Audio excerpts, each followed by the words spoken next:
ব্ৰাহ্মণ চাণ্ডাৰ নিবিচাৰি কুল দাঁতাত চোৰত যেন দৃষ্টি একতুল ব্ৰাহ্মণক তললৈ নমাই ননাকৈ চাণ্ডালক ব্ৰাহ্মণৰ পৰ্যায়লৈ তুলিব লাগিব।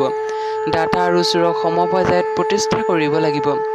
গুৰুজনাৰ এনে উদাৰবাণী শুনাৰ পাছত দেৱ দেৱীৰ পূজা নৰপশু বলি ব্যভিচাৰ শক্তিৰ উপাসনা অতিক্ৰম কৰি অতি সাধাৰণ অশিক্ষিত লোকসকল আহি গুৰুজনাৰ চৰণত শৰণ ল'লে আৰু আৰম্ভ হ'ল এক নতুন যুগৰ। আৰম্ভ হ'ল আলোকৰ যাত্ৰা।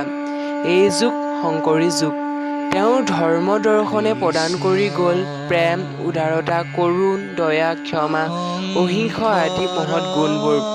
এইজন মহান পুৰুষৰ জন্ম হৈছিল ১৪৪৯ চনৰ মাহৰ শুক্ল পক্ষৰ দশমী তিথিৰ দিনা নগাঁও জিলাৰ বৰদোৱাৰ ওচৰৰ আলিপুখুৰী গাঁৱত শ্ৰীমন্ত শংকৰদেৱ জন্ম হৈছিল।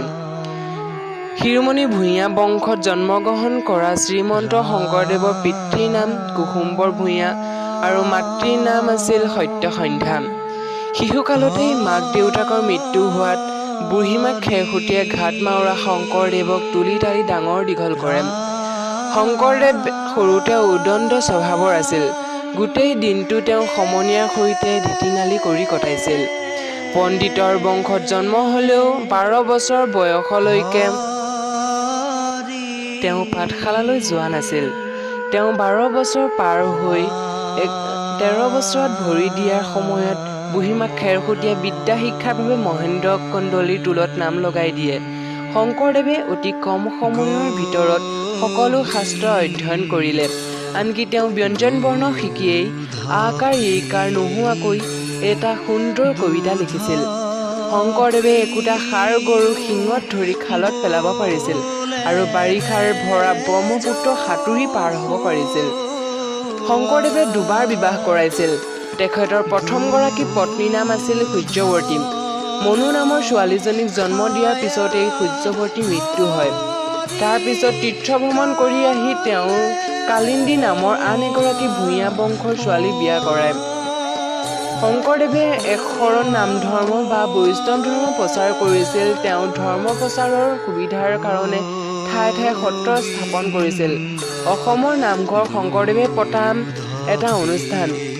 শংকৰদেৱে নিজৰ ধৰ্মৰ প্ৰচাৰৰ সুবিধাৰ্থে বহুতো নাট ভাওনা গীত আৰু শাস্ত্ৰ ৰচনা কৰিছিল। শংকৰদেৱে অসমীয়া সাহিত্যৰ ভঁৰালো চহকী কৰি থৈ গৈছে। তেওঁ গীতা ভাগৱত পুৰাণ আদি শাস্ত্ৰ অধ্যয়ন কৰি কীৰ্তন পুথি ৰচনা কৰি অসমীয়া মানুহক হৰি ভক্তিৰ শিক্ষা দিছিল। শংকৰদেৱে হৰিচন্দ্ৰ উপাখ্যান, ৰুক্মিণী হৰণ কাব্য, বলিচলন, অমৃত মন্থন, গজেন্দ্ৰ উপাখ্যান, ভক্তিৰ প্ৰদীপ, কালীয় দমন, কেলিগোপাল, পাৰিজাত হৰণ, গুণমালা, বৰগীত আদি ৰচনা কৰি থৈ গৈছে। অংকীয়া নাটসমূহ আৰু শ্ৰীমদ ভাগৱত হ'ল শংকৰদেৱৰ শ্ৰেষ্ঠতম কৃতি। শংকৰদেৱৰ মতে মানুহৰ উচ্চ নিচ জাতি উপজাতি আদিৰ ভেদাভেদ নাই।